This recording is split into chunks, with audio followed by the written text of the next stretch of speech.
नमस्कार दोस्तों।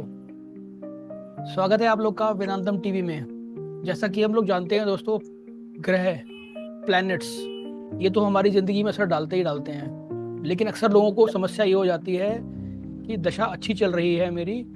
हर पंडित, हर एस्ट्रोलॉजर ये यही बात कह रहा है कि आपका बहुत बढ़िया समय है, आप तो ये हो जाएंगे, आप वो हो जाएंगे।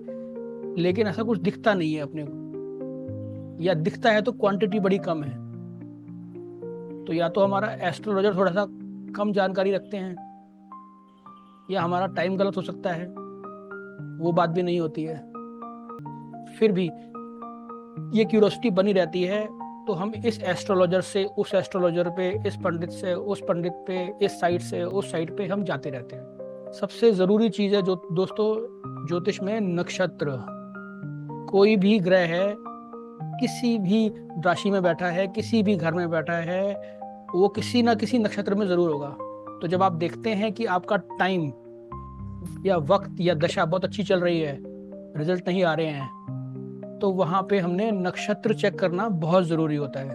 अब ये नक्षत्र करता क्या है, क्या रोल है, इसकी जानकारी आज हम लेंगे। विशेष रूप से हमारे बीच उपस्थित हैं आज शिवांगी जी, जो कि एक मशहूर एस्ट्रोलॉजर भी हैं और हमें नक्षत्र पे विशेष जानकारी देने के लिए टाइम निकाल के हमारे बीच में है आज। बात करते हैं आगे शिवांगी जी से। शिवांगी जी, प्लीज आप बताएं, नक्षत्र हमारे जीवन में सही में कोई रोल प्ले करता है या नहीं, या करता है तो कैसे प्ले करता है? विद एग्जांपल एक्सपेक्ट कर रहे हैं हम।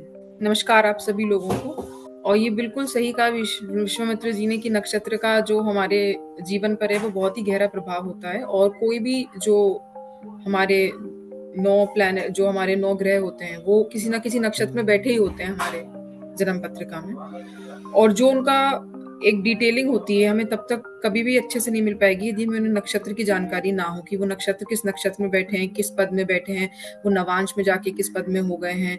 तो ये जो किसी भी प्लैनेट का जो हमें एक डिटेलिंग होती है, यदि हमें उसकी फनलिंग करनी है तो हमें उसके नक्षत्र तक जाना ही पड़ता है। 15 नवंबर को शनि जो है वो मार्गी हो रहे हैं, और शनि जो मार्गी हो रहे हैं वो हमारे शतभिषा नक्षत्र में हो रहे हैं। शतभिषा नक्षत्र राहु का नक्षत्र होता है। अब यदि हम इस शनि के रिजल्ट जानना चाहेंगे अपने अपने लग्नों के हिसाब से, अपने अपने पत्रिकाओं के हिसाब से, तो वहां पर हमको अपने जन्म पत्रिकाओं में जाके ये जरूर देखना पड़ेगा कि हमारे राहु की स्थिति क्या है, वो किस नवांश में गया हुआ है। और उसकी डिटेलिंग के लिए हमको ये भी देखना पड़ेगा कि हमारे बर्थ चार्ट में राहु किस ग्रह के साथ में युति बना के बैठा हुआ है, कुंभ राशि हमारे किस भाव में पड़ रही है, जो अलग अलग लग्नों के हिसाब से है।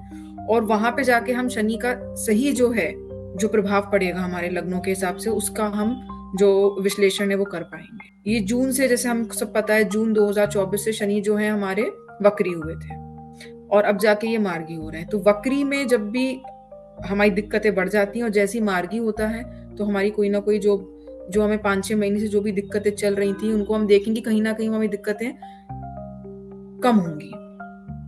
और इसका हम और अच्छे तरीके से जानकारी तब ले सकते हैं जब हमने वक्री होने पर, जो कोई भी ग्रह होता है वो हमको कहीं ना कहीं शिक्षा देने आता है। तो शनि ने जो भी हमको इन 4-5 महीनों में जो भी हमको लेसन्स दिए होंगे, जो भी हमको शिक्षाएं दी होंगी, यदि हमने उनका अच्छी तरीके से अपने जीवन में सब वो करा होगा, प्रैक्टिस करा होगा, तो ये आने वाला जो टाइम है, जो कल से स्टार्ट होगा हमारे पास, उसके बाद में हमको उसका कुछ ना कुछ पॉजिटिविटी अपने जीवन में जरूर देखने के लिए मिलेगी।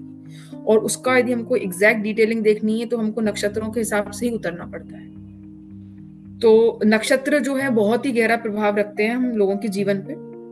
हम लोग सब जानते हैं चंद्रमा का नक्षत्र तो वैसे भी सबसे ज्यादा इंपॉर्टेंट होता है। हम लोगों के नाम भी जो है, जो पहले जो है नाम भी पूरे चंद्रमा के नक्षत्र के उस पर ही रखे जाते थे, आधार पर रखे जाते थे कि भाई आपका चंद्रमा किस नक्षत्र में है और फिर उसके कौन से वर्ड्स आते हैं। तो नक्षत्रों का रोल तो बहुत इंपॉर्टेंट है ही है। साथ साथ जो भी हमारी दशाएं चल रही हैं हमारे जीवन में, और जो दशाएं चल रही हैं, जिन प्लैनेट्स की दशा चल रही है, वो प्लैनेट हमारे किस राशि में बैठे हैं, वो तो है ही इंपॉर्टेंट। पर हर राशि में हम जैसे जानते हैं नक्षत्र पढ़ते हैं।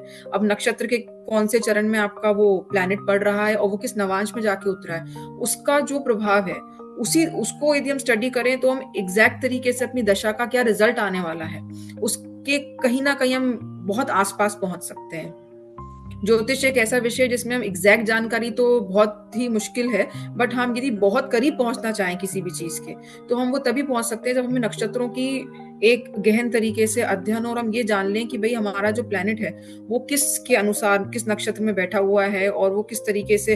अब हर नक्षत्र के अपने धर्म होते हैं, अपने अपने दोष होते हैं, अपने गुण होते हैं, अपनी प्रवृत्ति होती है, सौम्य होते हैं। तो वो जो उसका एक जो आपको प्योर रिजल्ट देखना है अपनी दशा का, उसका आपको तभी रिजल्ट मिल पाता है, आप तभी उस कंक्लूजन पर पहुंच पाते हैं कि दशा आपके लिए बेनिफिशियल है या फिर ये दशा आपके लिए किस तरीके का प्रभाव लेकर आएगी, जब कि आपको नक्षत्रों की पूर्ण रूप से जानकारी हो, या आपके प्लैनेट किस दशा में किस नक्षत्र में बैठा हुआ है उस तरीके की आपको जानकारी हो। जैसे जुपिटर की दशा ही होती है, सब लोग बोलते हैं भाई बहुत अच्छी जाती है, सौम्य है, पर आपको क्या पता कि जुपिटर आपके कौन से नक्षत्र में बैठा हुआ है। अब वो क्रूर नक्षत्र में जाके बैठ गया हो, आर्द्रा में बैठ गया हो, जो कि राहु का ही नक्षत्र है, पर जो हम जानते हैं बहुत ही क्रूर नक्षत्र है, तो भाई वो उस हिसाब से आपको रिजल्ट देगा। उसके गुण दोष और जो आपके अंदर जो क्वालिटीज है वो कहीं ना कहीं प्लैनेट की जो हैं विशेषताएं वो हमारे अंदर अपने आप ही आने लगती हैं, निमित्त होते हैं ये सारी चीजें जो अपने आप ही आपको प्लैनेट्स फोर्स कर देते हैं उस तरीके से लेकर आने के लिए। और इसका जो एक एग्जैक्ट वो जो स्वरूप होता है वो आपको नक्षत्रों की स्टडी के बेसिस पर ही मिल पाता है। तो अभी आप बहुत कल से ही देखेंगे बहुत परिवर्तन आएंगे। बहुत बढ़िया। एक ना शिवांगी जी, आपने एक टॉपिक उठाया है इसमें कि जैसे हम अपना जन्म का ना एक अक्षर जो है हमारा चंद्रमा के नक्षत्र से आता है। बिल्कुल अक्सर हम लोग ये देख रहे होते हैं कि हमारा ये दशा चल रही है या वो दशा चल रही है, बृहस्पति की दशा है, शनि की दशा है, राहु की दशा है, और हम सिर्फ उस प्लेनेट को देख रहे होते हैं कि जहाँ पे वो प्लेनेट बैठा हुआ है वो किस तरह के रिजल्ट देगा। जबकि वो जो दशा है वो चंद्रमा की वजह से शुरू हुई थी हमारी लाइफ के अंदर। बिल्कुल बिल्कुल, और वो ही और अगर उसका निर्धारित करता नक्षत्र है नहीं हमारी पकड़ा दशा। हमने तो कभी नहीं पहुंच पाएंगे जो हम जानना चाहते हैं कभी उस भी पर। नहीं पहुंच पाएंगे हम। इसीलिए शायद हम लोगों के जीवन में जो चंद्रमा के नक्षत्र और उसके जो नाम से जो अक्षर रखे जाते थे उसका इतना ज्यादा महत्व रहा है शुरू से, पौराणिक टाइम से ही, कि भाई चंद्रमा का जो नक्षत्र है और उसके जो वर्ड्स आते थे उन्हीं पे नाम रखना ज्यादा शुभ माना जाता था, ज्यादा लाभकारी माना जाता था जीवन के अनुसार, क्योंकि सबसे ज्यादा प्रभाव जो है वो चंद्रमा का ही होता है हमारे जीवन पर। और आज भी जब भी हम साढ़े साती की भी बात करते हैं, ढैया की भी बात करते हैं, तो हम हमेशा चंद्र कुंडली को ही लेते हैं। तो चंद्रमा का प्रभाव तो रहता ही है, चंद्रमा के नक्षत्र का प्रभाव हमारे ऊपर सबसे ज्यादा रहता है, और वो ही नक्षत्र के बेसिस पर आपकी जो विंशोत्तरी दशाएं हैं उनका कैलकुलेशन होता है। अब चंद्रमा जैसे आपका अश्लेषा में बैठा है, अश्लेषा बुध का नक्षत्र है, तो दूसरी दशा आपकी केतु की मिलेगी, तीसरी आपको शुक्र की मिलेगी, और उन्हीं पे आपका वहां पे हो जाता है कि भाई पहली दशा है वो आपकी इसकी इस प्लेनेट की पड़ रही है। अब जैसे कि हमारे उसमें भी डिविजन्स हो जाते हैं, जन नक्षत्र है, कौन सा उसके पद बाद में है, आपका ये सब चीजें। कौन सा पद है। हाँ नहीं, वो नक्षत्र जैसे आपकी सीरीज है, ये जन नक्षत्र है, दूसरा नक्षत्र आपका संपत हो जाता है, तीसरा आपका प्रत्यारी, वो जिस तरीके से हमारा पूरा अच्छा, नव तारा तारा जो कह रहे हैं। तारा जो होता है, तो वो भी सब हमारा नक्षत्रों के बेसिस पर ही पूरा कैलकुलेशन होता है कि भाई आपकी ये चौथी दशा चल रही है तो वो आपकी सुख दशा है, या फिर जो कैलकुलेशन है वो सब कुछ आपका चंद्रमा और नक्षत्र के बेसिस पर ही और प्लैनेट्स के बेसिस पर ही करा जाता है। जी जी। और चंद्रमा का कुल नक्षत्र मिला तो के सबसे अगर मैं गहन। सार की बात करूं, हमारे नक्षत्र जो हैं इतने इंपॉर्टेंस रखते हैं कि अगर हम प्लेनेट को एक बार छोड़ भी दे तो नक्षत्र को पकड़ना बहुत जरूरी है ना। बहुत जरूरी है, बहुत ज्यादा जरूरी है नक्षत्रों को पकड़ना। और ये नक्षत्रों की नॉलेज, या हम थोड़ा, खैर हम तो अभी कुछ भी नहीं जानते हैं, जिस हिसाब से हमारे ऋषि मुनियों ने जो जितना कुछ हम लोगों के लिए छोड़ा हुआ है, हम लोग तो उसकी भी स्टडीज ही कर रहे हैं, जितना अब थोड़ा बहुत समझ पाए उसके हिसाब से समझ में आता है कि नक्षत्रों का हमारे जीवन में यदि हम इंक्लूजन कर लें छोटी छोटी चीजों का, जैसे कि हमने नाम और अक्षरों से ही बोला या प्लेनेट से ही बोला है, तो वो काफी हद तक हमको बहुत सारी चीजें जो आने वाली है हमारी लाइफ में उनका हमको इंडिकेशन मिलने लगता है।